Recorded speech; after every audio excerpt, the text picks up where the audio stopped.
Hi, hello, welcome to our channel.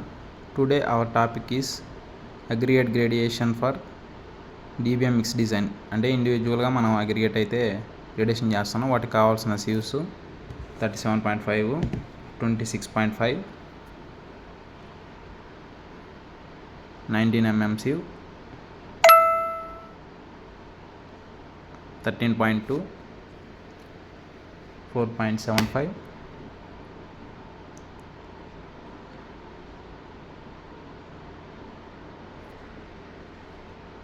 అలాగే 2.36,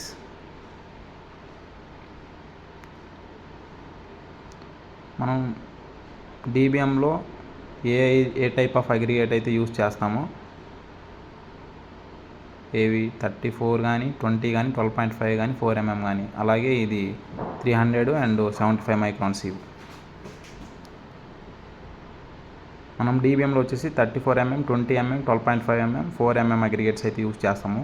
అలా every aggregate 5 sampling తీస్తాం. అంటే 5 బ్యాగ్స్ తీసుకొని ఆ టోటల్ వెయిట్ వచ్చేసి ఇలా మనం వెయింగ్ బ్యాలెన్స్ పైన వేసుకొని ఆ టోటల్ వెయిట్ మనం ట్రేలో వేసుకొని ఇప్పుడు గ్రేడియేషన్ అయితే చేస్తాం.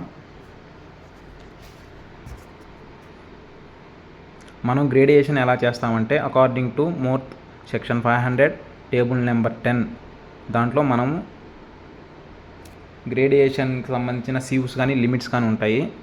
ఆ లిమిట్స్ మనం రావడానికి కోసం మనం ఈ గ్రేడియేషన్ అయితే చేస్తాం. ఆ లిమిట్స్లో మనకి వస్తున్నాయా లేదా అగ్రిగేట్స్ అని తెలుసుకోవడానికి గ్రేడియేషన్ అయితే చేస్తాము. మరోసారి చెప్తున్నాను, మోర్త్ సెక్షన్ 500 టేబుల్ నెంబర్ 10.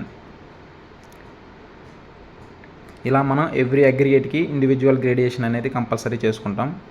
చేసుకున్న తర్వాత పాసింగ్, రిటైన్ మెటీరియల్స్ ఇలా వేసుకుంటాం. చూసారా, ఇది 26.5 దీంట్లో చేస్తున్నారు కదా. అలా మనం వచ్చిన రిటైన్ వెయిట్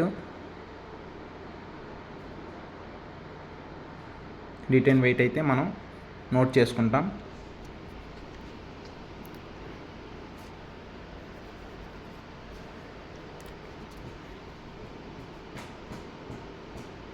ఇలా నోట్ చేసుకుని ఇలా క్యాలిక్యులేట్ చేసుకుంటాం. ఇది first sample number 1, trial number 1 అంటే శాంపిల్ నెంబర్ 1.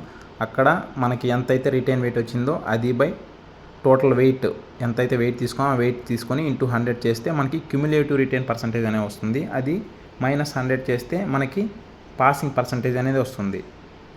మనం ఈ గ్రేడియేషన్ ఫుల్గా గ్రేడియేషన్ చేసి అన్ని అగ్రిగేట్స్ మనం ఆ లిమిట్స్లో వచ్చాక జేఎంఎఫ్ అనేది అంటే కంబైన్డ్ గ్రేడియేషన్, దీన్ని యూస్ చేసుకొని కంబైన్డ్ గ్రేడియేషన్ ఈ అగ్రిగేట్స్ యావరేజెస్ అన్నీ యూస్ చేసుకొని మనం జేఎంఎఫ్లో IARC 44 సెక్షన్ 44లో ఉంటుంది. అది నెక్స్ట్ వీడియోలో చెప్తాము ఎట్లా చేయాలి ఏందనేది. ఈ వీడియోలో అయితే సింపుల్గా గ్రేడియేషన్ అయితే చూపించాం.